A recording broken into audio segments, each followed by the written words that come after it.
ग्रंथराज श्रीमद् भगवद गीता था रूप अध्याय 13। अध्याय का नाम है प्रकृति पुरुष तथा चेतना। श्लोक संख्या है 27। इस श्लोक को समझेंगे। भगवान कह रहे हैं यावत संजायते किंचित सत्वम स्थावर जंगमम, कि जो कुछ भी उत्पन्न होता है, जो कुछ भी उत्पन्न होता है, चाहे वो स्थावर हो या जंगम हो। स्थावर का मतलब है अचर, स्थावर का मतलब है अचर, और जंगम का अर्थ है चर। चर और अचर में जो कुछ भी उत्पन्न हो। चर का मतलब है जो चलने फिरने वाले, है ना, जैसे मनुष्य हैं, पशु हैं, पक्षी हैं, कीड़े मकोड़े हैं, और पानी के भी जीव हैं, तो ये सब चर हैं। और अचर में क्या है? पेड़ पौधे अचर हैं। तो चाहे चर हो या अचर हो, जो कुछ भी उत्पन्न होता है, क्षेत्र क्षेत्रज्ञ संयोगात्, तो वो क्षेत्र और क्षेत्रज्ञ के संयोग से जानो।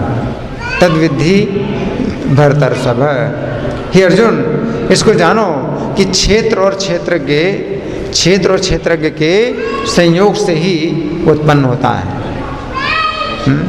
जो कुछ भी उत्पन्न होता है, और उत्पन्न होता है तो बड़ा भी होता है, केवल उत्पन्न नहीं होता।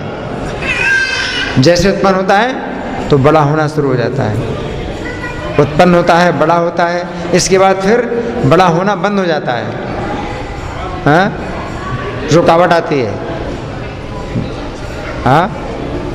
बड़े होने में रुकावट आ जाती है, बड़ा होना बंद हो जाता है ना। उसके बाद उसी प्रकार के और भी शरीर पैदा होते हैं।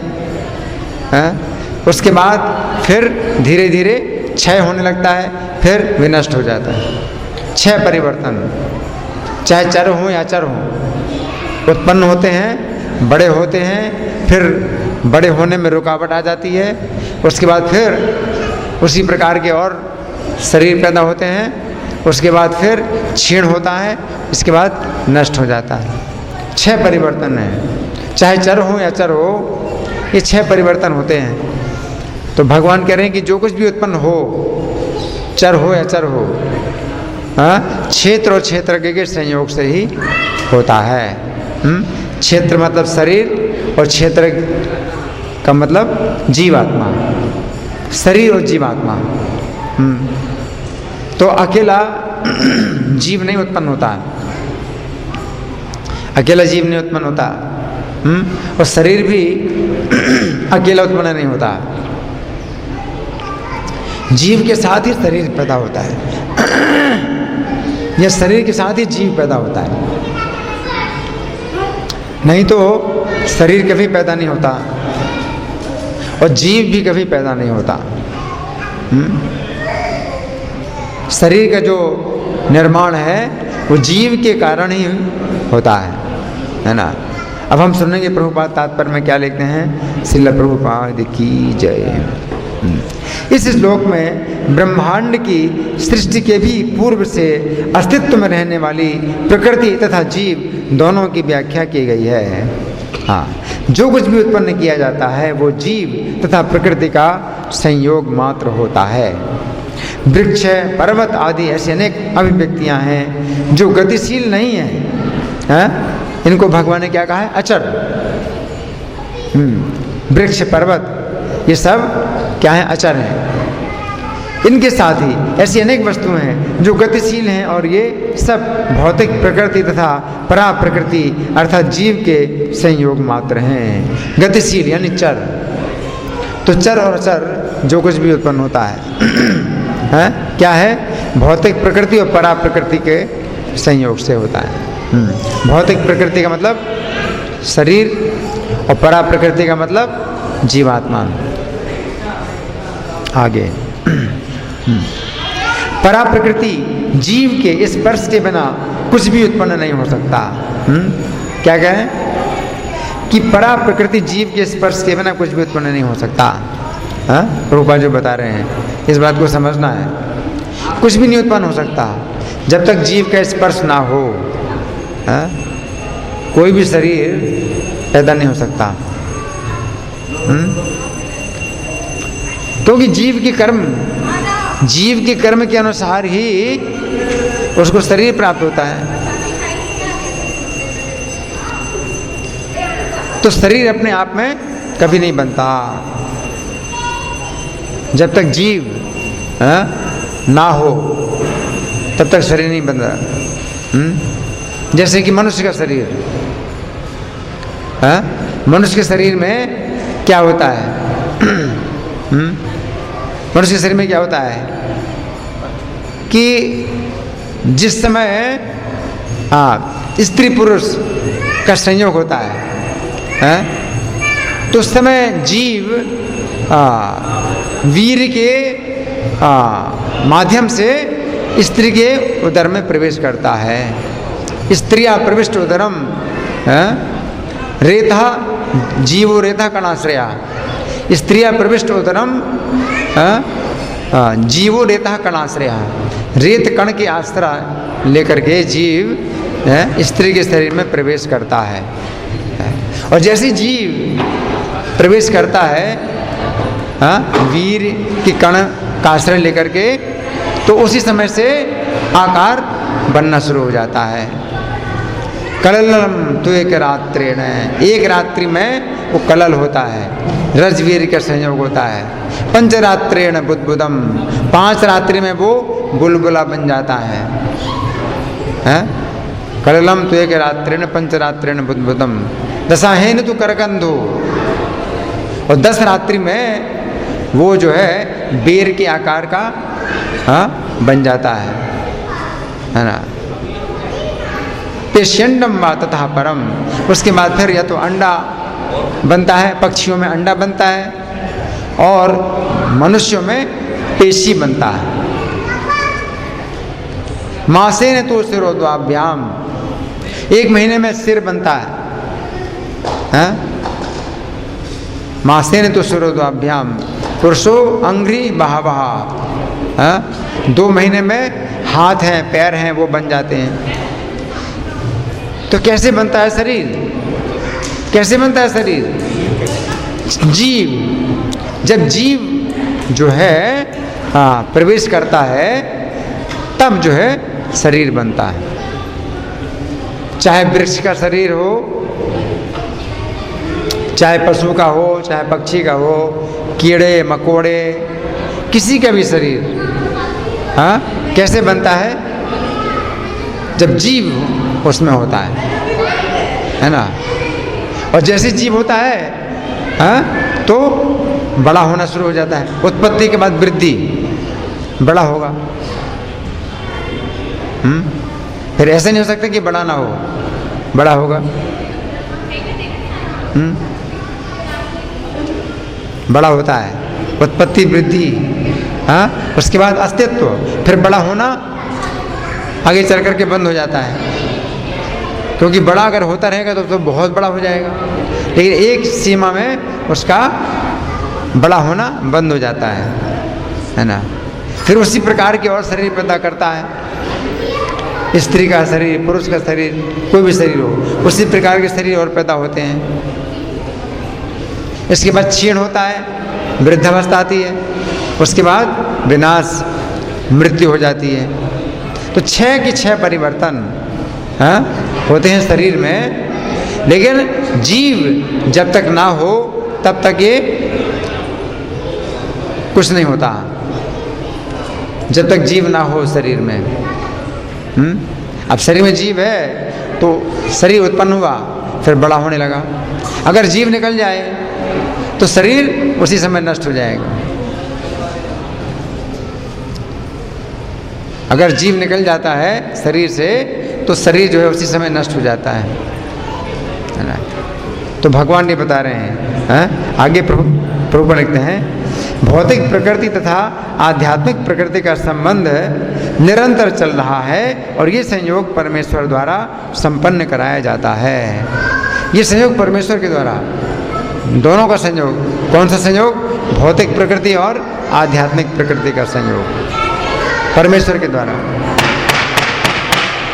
बच्चे, आपके बच्चे शोर कर रहे हैं, आपकी जिम्मेदारी है ये बच्चे शोर नहीं करेंगे, या तो शांत करिए बच्चों को या बाहर ले जाइए। किसके बच्चे शोर कर रहे हैं यहाँ पर? अपने बच्चों को या तो बाहर ले जाइए या फिर शांत करिए, आपकी जिम्मेदारी है, बच्चे शोर नहीं करेंगे। तो ये संयोग परमेश्वर द्वारा संपन्न कराया जाता है। परमेश्वर है ना, तो ईश्वर का मतलब है जो नियंता है, नियंत्रण है, जीव के ऊपर ईश्वर का नियंत्रण है। जीव की इच्छा और उसके कर्म के अनुसार ईश्वर उसे शरीर प्रदान करता है ना।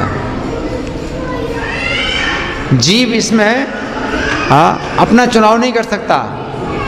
उसने जो इच्छा की थी पहले, उसके जैसे कर्म थे उनके अनुसार जीव जो है ईश्वर जो है जीव को ऐसे शरीर में डालता है। अब कोई कुत्ते का जन्म थोड़ी लेना चाहता है। इस जीवन में वो मनुष्य है तो अगले जीवन में कुत्ता कौन बनना चाहता है? लेकिन उसकी कुछ इच्छाएं ऐसी थीं और उसके कुछ कर्म ऐसे थे, तो उसको जो है कुत्ते के शरीर में डाल दिया जाएगा। ईश्वर की अध्यक्षता में भौतिक प्रकृति उसको ऐसा शरीर देती है। तो जीव कुछ नहीं कर सकता। अपने जीवन काल में आप जो कुछ भी करते हैं, आप सोचते हैं कि मैं स्वतंत्र हूँ, मैं जो चाहूँ वो करूँ, लेकिन जैसे शरीर छोड़ते हैं फिर आपका कोई नियंत्रण नहीं है, कोई नियंत्रण नहीं है। ईश्वर का नियंत्रण है और ईश्वर की अध्यक्षता में प्रकृति का नियंत्रण है, और उस प्रकार का शरीर आपको मिल जाएगा। कौन चाहता है सुअर का शरीर प्राप्त हो? या सुअर का शरीर मिलेगा? कौन चाहता है छिपकली का शरीर प्राप्त हो, मेढक का शरीर प्राप्त हो? कौन चाहता है?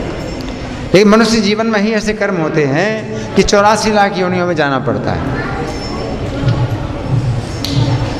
अगर आपके कुछ ऐसे कर्म हैं तो 10 बार आपको मच्छर का शरीर मिलेगा, 20 बार आपको ऊंट का शरीर मिलेगा, 30 बार आपको सर्प का शरीर मिलेगा, 40 बार आपको हाथी का शरीर मिलेगा।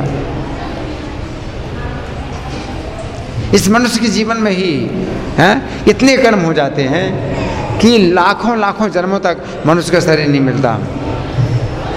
लाखों लाखों जन्मों तक मनुष्य का शरीर नहीं मिलता।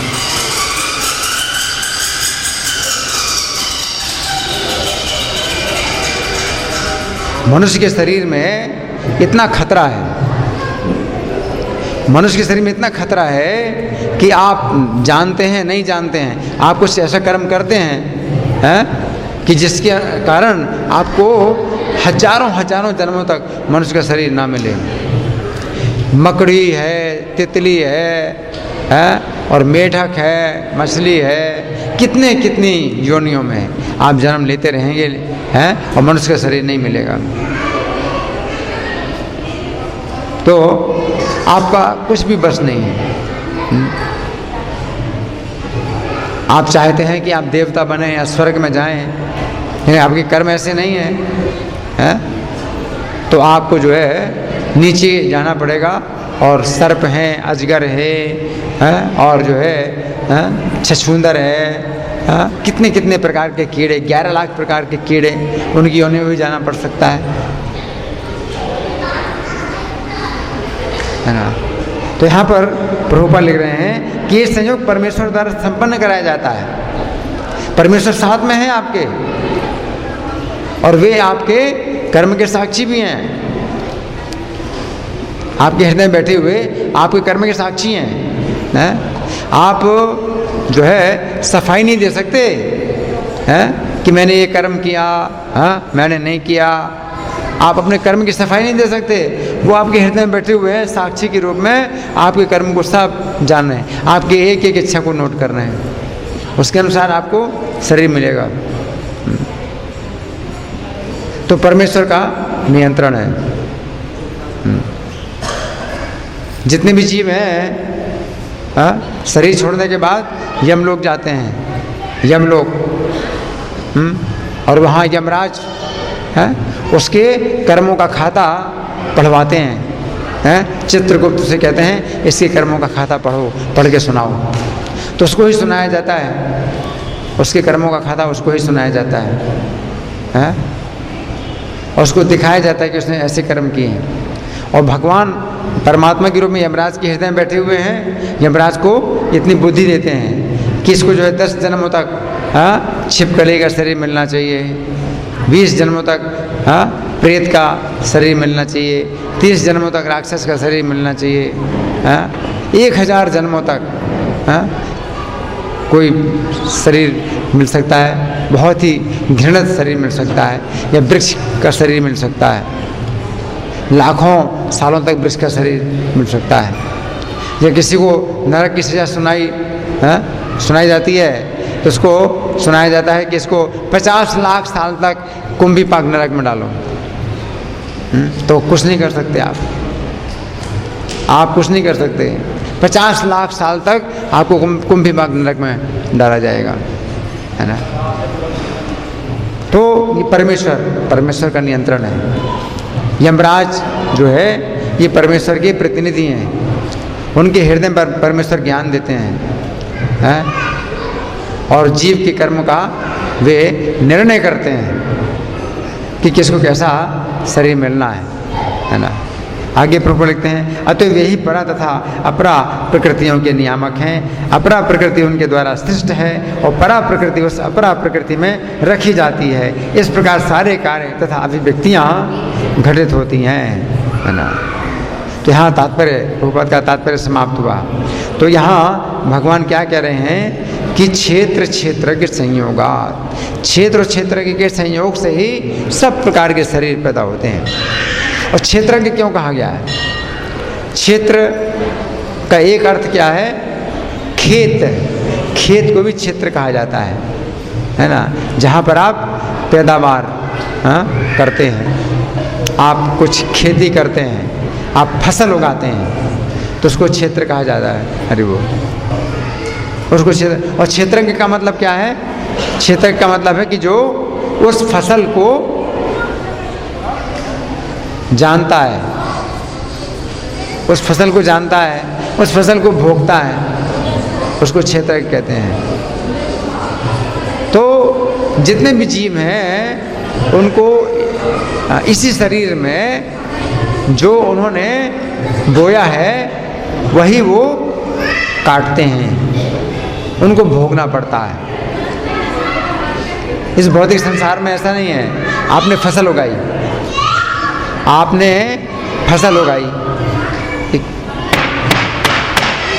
ये किसके बच्चे शोर कर रहे हैं यहाँ पर?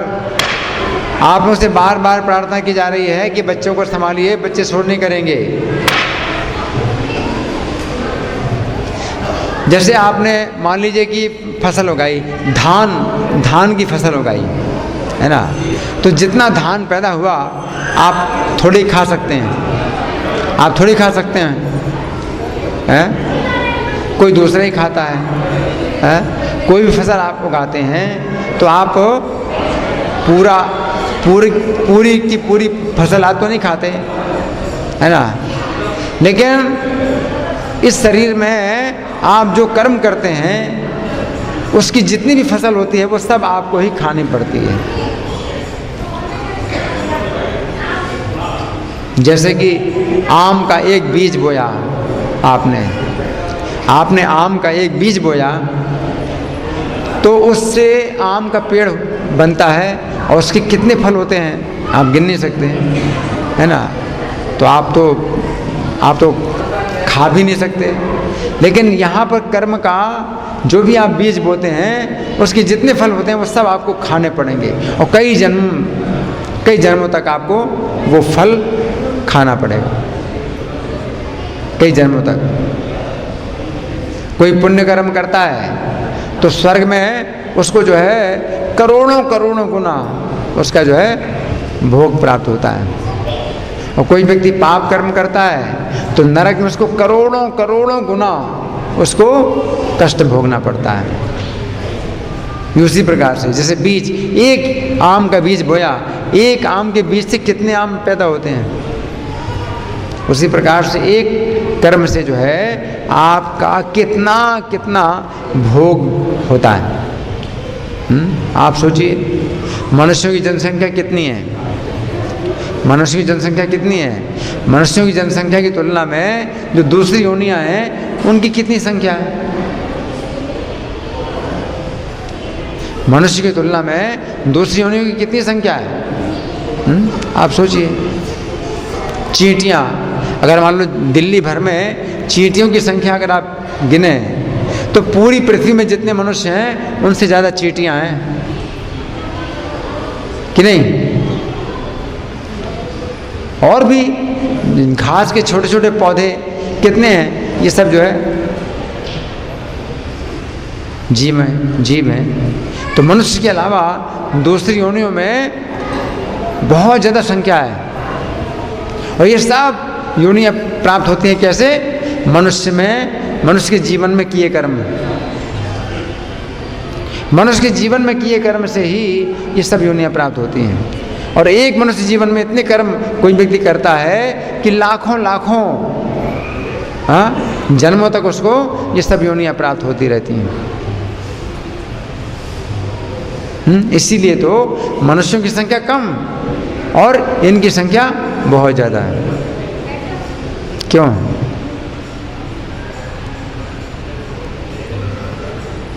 तो मनुष्य का जो, इसी कहते हैं भगवान के क्षेत्र और क्षेत्रज्ञ। क्षेत्र का मतलब है मनुष्य का जीवन क्षेत्र है, इसमें आप कर्म का बीज बोते हैं तो इसका जो है फसल, कितनी ज़्यादा फसल निकलती है, और एक एक उस फसल को आप खाते हैं, खाना पड़ता है।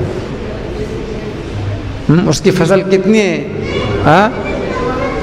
कब तक चलती रहती है, लाखों जन्मों तक उसकी फसल निकलती रहती है। मनुष्य जीवन में उसने कर्म किया है ऐसा।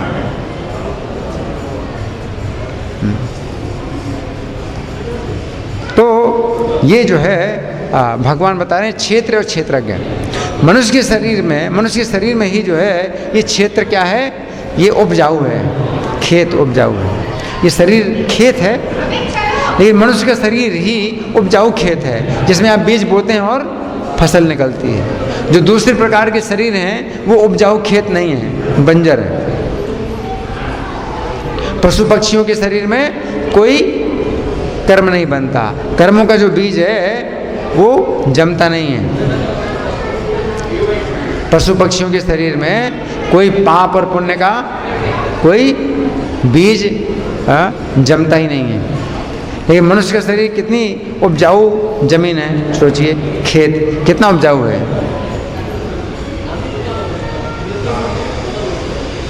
बंद कर दो पंखा बंद कर दीजिए। मनुष्य का जो शरीर है वो कितना उपजाऊ है। ये उपजाऊ जमीन तो है ना, कितनी उपजाऊ जमीन, उपजाऊ जमीन में बहुत ज़्यादा फसल होती है। अगर कोई ज़मीन बहुत उपजाऊ हो तो उसमें बहुत ज़्यादा फसल होती है। तो मनुष्य का शरीर क्या है, उपजाऊ जमीन है, क्षेत्र है, क्षेत्रज्ञ संयोगार है ना। लेकिन छिपकली है, वो कीड़े ही कीड़े खाती है, दिन रात कीड़े खाती है, उसको कोई पाप नहीं लगता। शेर है तो वही पशुओं को खाता है ना, उससे कोई पाप नहीं लगता। गाय की हत्या करता है शेर, गाय को मार के खा जाता है तो उसको कोई पाप नहीं लगता। लेकिन मनुष्य के शरीर में आप जो भी कर्म करते हैं उसका बहुत गुना करोड़ गुना उसका जो है फल होता है ना। इसलिए भगवान क्षेत्रज्ञ बताते हैं, क्षेत्रज्ञ कि आपको अनुभव करना पड़ेगा, वो आपने जो कर्म किया उसका आपको अनुभव करना पड़ेगा, आपको भोगना पड़ेगा, है ना। आप जाने या ना जाने, इस जीवन में आप जो भी भोग रहे हैं, कष्ट भोग रहे हैं, सुख या दुख भोग रहे हैं, आपको पता नहीं है कि पिछले जन्म का क्या आपका कर्म है, कि आप कोई सुख भोग रहे हैं, दुख भोग रहे हैं, लेकिन वो पिछले जन्म का कर्म है। हो सकता है पिछले जन्म में कुछ कर्म किया हो, या पिछले से पिछले जन्म में कुछ कर्म किया हो, या 2 जन्म 3 जन्म पहले कुछ कर्म किया हो, लेकिन वो कर्म है आपका। तो क्षेत्रज्ञ इसलिए क्षेत्रज्ञ कहा गया है। क्षेत्रज्ञ का मतलब क्षेत्र को जानने वाला। आप ये नहीं जानते हैं कि आपने कौन सा बीज बोया था, लेकिन फसल निकली है, फसल मिल रही है, तो आपको समझना चाहिए कि आपने कुछ ऐसा कर्म किया था कि मुझे भोगना पड़ रहा है। इसलिए विचारधारा हमेशा अपने पास रहना चाहिए। कोई कष्ट मिला है तो हो सकता है कि इनके कारण मिला, इनके कारण किसी कारण से भी कष्ट मिला, लेकिन एक विचार आपके मन में ये भी रहना चाहिए कि अपना भी कुछ कर्म था। ऐसा नहीं है कि नहीं मेरा कोई कर्म नहीं था, ये तो भगवान ने ही मुझे कष्ट दिया है, सब दोष भगवान का है, ऐसा नहीं।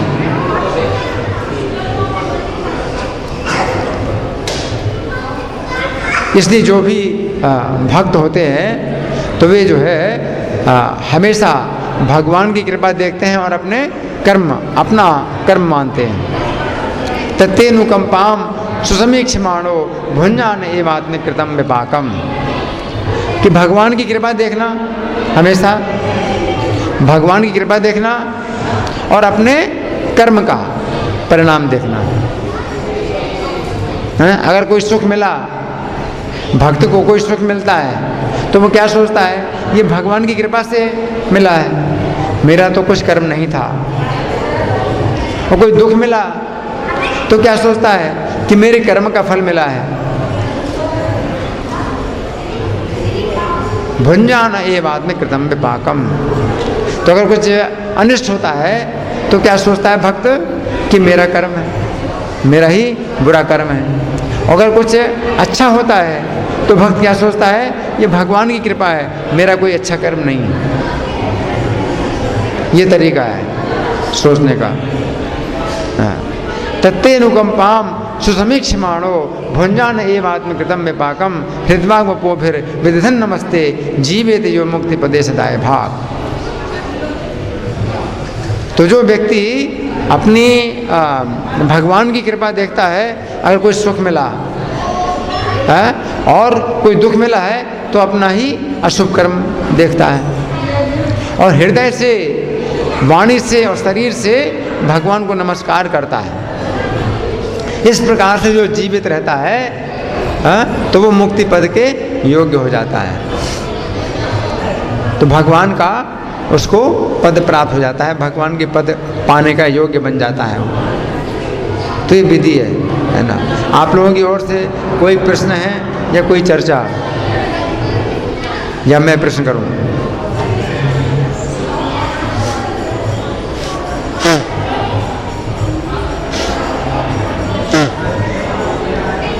हाँ, ये ले लो, हरि बोल जय।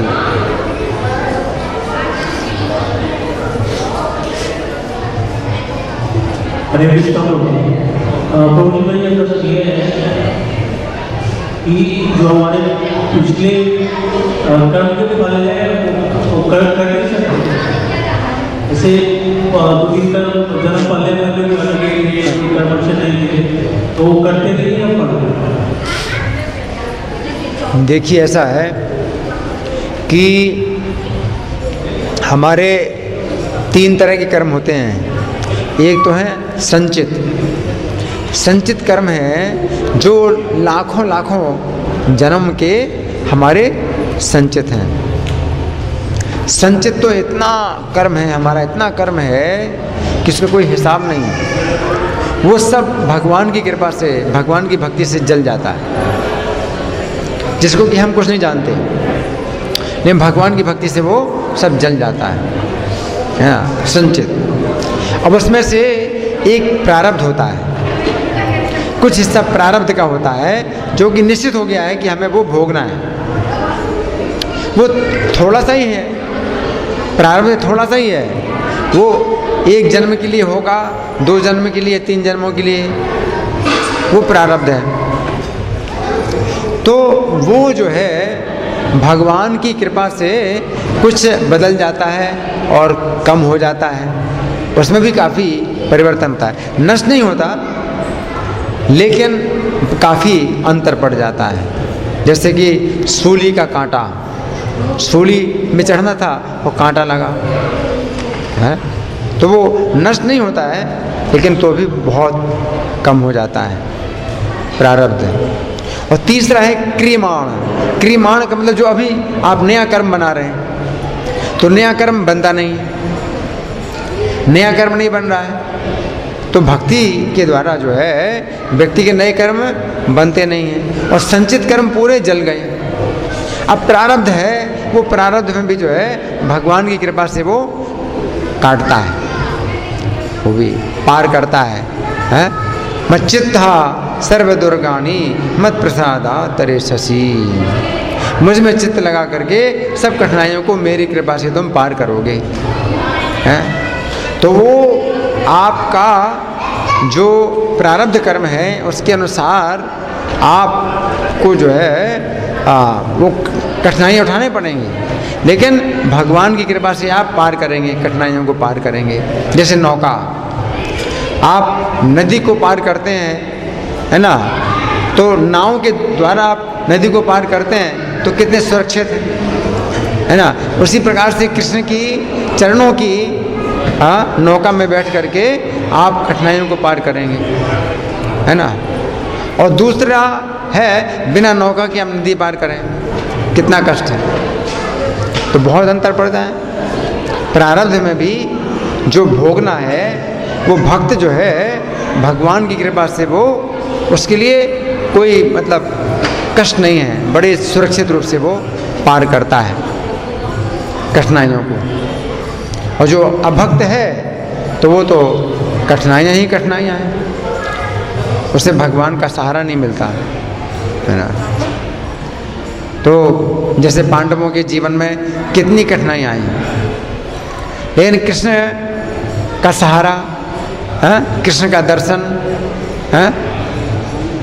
कृष्ण का उनको समर्थन हमेशा मिलता रहा, है ना। तो बड़े सुखपूर्वक वो पार कर गए, कठिनाइयों को पार कर गए।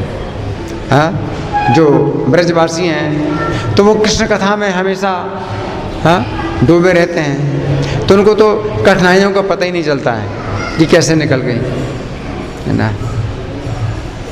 तो कृष्ण की कथा, कृष्ण की चर्चा, भक्तों की संगति में हमारे जो कष्ट हैं वो कैसे निकल जाते हैं हमें पता भी नहीं चलता। तो प्रारब्ध होता है और प्रारब्ध के अनुसार भोगना पड़ता है, लेकिन जो भक्त होते हैं तो उनके लिए फिर बहुत आसान हो जाता है ये सब पार करना, ठीक है ना। लेकिन सबसे बड़ी बात है कर्माणि निर्दहति किंतु च भक्ति भाजाम। ये जो संचित कर्म है वो तो कितना है, समझो कि एक पर्वत के बराबर इतना हमारा कर्म है संचित। हमारे कर्म जो है लिखे हुए रखे हैं, एक पहाड़ बन चुका है उनके खाते जो लिखे हैं, एक पर्वत बन गया। वो सब जो है भगवान की कृपा से क्या होता है, जल जाता है, जला दिया जाता है, खत्म। अरे वो सब जला दिया जाता है। प्रारब्ध तो जो है 1 जन्म का, 2 जन्म का, 3 जन्म का कुछ है, तो वो तो जो है भगवान की कृपा से आप उसको पार कर जाएंगे, है ना। तो भगवान कहते हैं मच्चित्ता सर्व दुर्गानी मत प्रसादा तरे शशि। मुझ में चित्त लगाओगे तो मेरी कृपा से सब कठिनाइयों को पार कर जाओगे। अथ चेत त्वम अहंकारा न श्रोषसि विनंक्षसि। यदि अहंकार के कारण मेरी बात नहीं सुनोगे तो नष्ट हो जाओगे। तो कृष्ण तैयार हैं आपको जो है कठिनाइयों से पार कराने के लिए तैयार हैं, लेकिन हमें अहंकार छोड़ करके हमें उनका सहारा लेना चाहिए। अहंकार, अहंकार क्या है? अहंकार ये है कि मैं कृष्ण की शरण क्यों लूँ, मैं अपने बल पर चलूँगा। जैसे कोई व्यक्ति अहंकार के कारण सोचता है कि मैं नदी को जो है नौका के द्वारा क्यों पार करूं, मैं अपने बल पर पार करूंगा। कोई व्यक्ति समुद्र को सोचता है कि मैं जहाज के द्वारा क्यों समुद्र को पार करूं, अपने बल पर पार करूंगा। अहंकार। तो एक अहंकार ही एक बाधा है जिसके द्वारा कोई व्यक्ति कृष्ण की शरण नहीं लेता। तो वो अहंकार हमें जो है छोड़ना होता है और भक्तों की संगति से हम वो अहंकार छोड़ पाते हैं। जिन्होंने कृष्ण की शरण ली है उनकी संगति में रह करके हम भी अपना अहंकार छोड़ करके कृष्ण की शरण ले सकते हैं। और कोई प्रश्न किसी का? मैं प्रश्न करूं? अच्छा, मैं प्रश्न कर रहा हूं। भगवान ने बताया है आपको? अच्छा ठीक है, बोलो।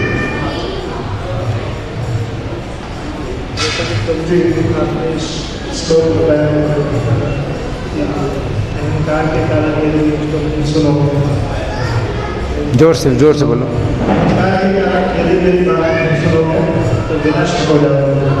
ऐसी भगवदगीता है, भगवान की बात। अगर भगवदगीता नहीं सुनते हैं तब फिर हमारा खतरा है। इस चीज़ का मैं आपका सुना नहीं पड़ा।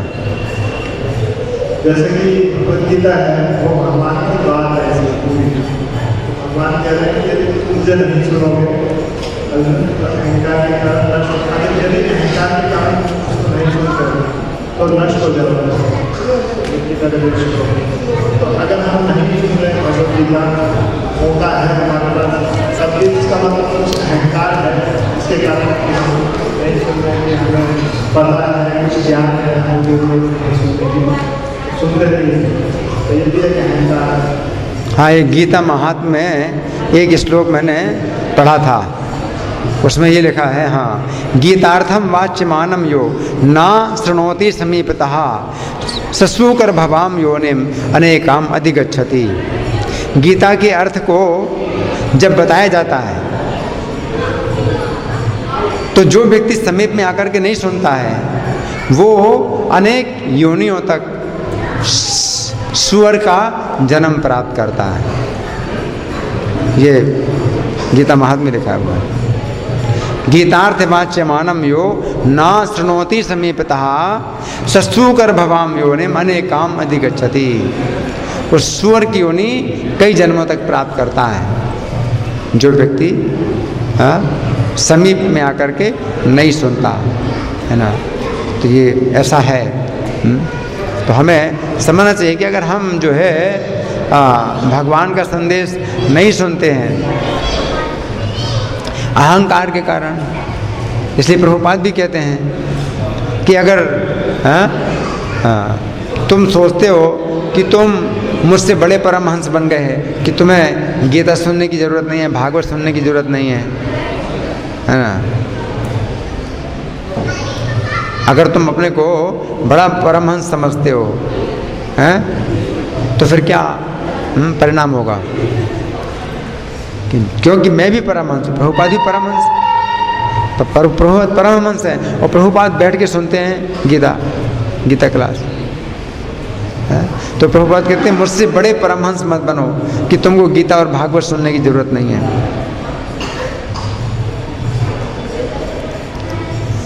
तो ये है, ये अगर आप बड़े परमहंस बनेंगे कि आपको गीता क्लास सुनने की जरूरत नहीं है, भागवतम क्लास सुनने की जरूरत नहीं है, तो यहाँ गीता महात्म्य में लिखा हुआ है कि कई जन्मों तक सुअर का शरीर प्राप्त होगा।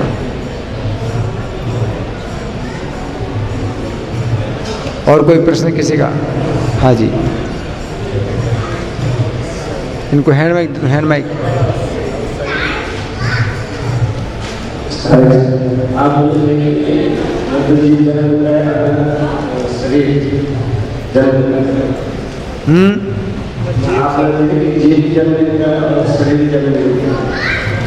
नहीं, मैंने ये कहा कि शरीर के बिना जीव जन्म नहीं लेता, क्योंकि जीव का जन्म है ही नहीं, जीव का तो जन्म ही नहीं है ना। शरीर के साथ ही जीव जन्म लेता है, तो वो जन्म नहीं, जीव का जन्म नहीं होता है, लेकिन कहा जाता है कि जीव का जन्म हुआ,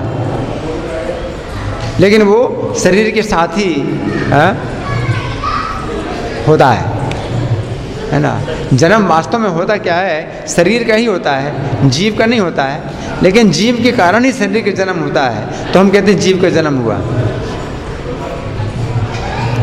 और शरीर का जन्म नहीं है, शरीर का जन्म नहीं है, बिना किसी कारण शरीर नहीं बन सकता अपने आप, बिना जीव के शरीर नहीं बन सकता। जीव ने कर्म किया है, उसके बाद हाँ हाँ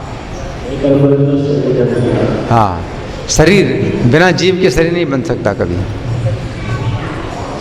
आप ये नहीं कह सकते कि ये पेड़ है या ये पशु है, पक्षी है, इसमें जीवात्मा नहीं है और ये बन गया, आप ये नहीं कह सकते। तो हमने बताया कि वो एक श्लोक है ना भागवतम का, उसमें बताया है कि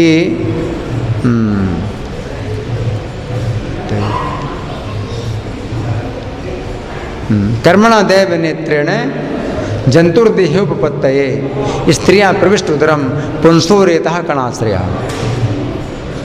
कर्मणा दैव नेत्रेण, हाँ, अपने कर्म के अनुसार और देव के नेत्र के अनुसार, यानी भगवान की अध्यक्षता के अनुसार, कर्मणा देव नेत्र ने जंतुर्देहोपपत्तये, जो जंतु है देह की उत्पत्ति के लिए स्त्रियां प्रविष्ट उदरम, स्त्री के उदर में प्रवेश करता है, पुंसो रेतः कणाश्रया, पुरुष के रेत कण का आश्रय लेकर के। तो तभी जो है स्त्री के उदर में फिर शरीर का निर्माण शुरू होता है।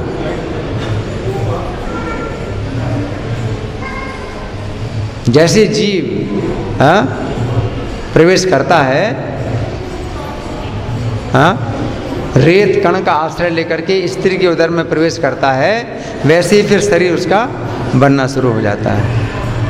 मैं अध्यक्षेण प्रकृति सोयदे सचराचनम, मेरी अध्यक्षता में प्रकृति चराचर सब उत्पन्न करती जीव। अध्यक्षता भगवान की, भगवान को प्रत्येक जीव का जो है कर्म और इच्छाएं मालूम है, और प्रकृति उनके उसी शरीर उस प्रकार से शरीर को बनाती है। 84 लाख प्रकार के शरीर हैं, तो प्रकृति जो है उनका शरीर बनाती है ना।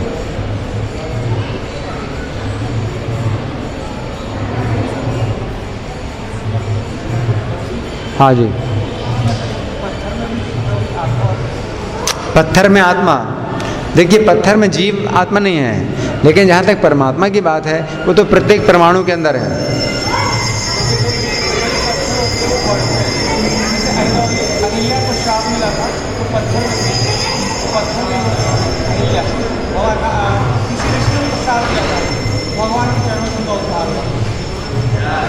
हाँ, पर्वत भी जीव हैं, नदियाँ हैं, पर्वत हैं, ये भी जीव हैं, लेकिन ये ऊंची चेतना वाले हैं, ये ऊंची चेतना के जीव हैं। ये नदियाँ, ये देवियाँ हैं, नदियाँ हैं, देवी हैं, समुद्र भी देवता है, पृथ्वी भी एक देवी है, लेकिन ये सब देवताओं की सृष्टि है। ये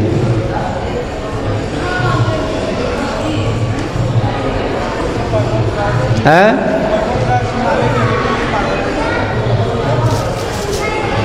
हाँ, तो ये सब जो है पर्वतों के राजा हिमालय हैं, है ना, उनकी पुत्री पार्वती, तो ये सब देवताओं की सृष्टि है, ऊंची चेतना वाले हैं ये सब। धन्यवाद। ग्रंथराज श्रीमद् भगवद गीता की जय, जगत गुरु शिला प्रभुपाद की जय, श्री राधा पार्थ सारथी ललिता विशाखा गौर निताई सीताराम लक्ष्मण हनुमान प्रहलाद नरसिंह देव की जय हो।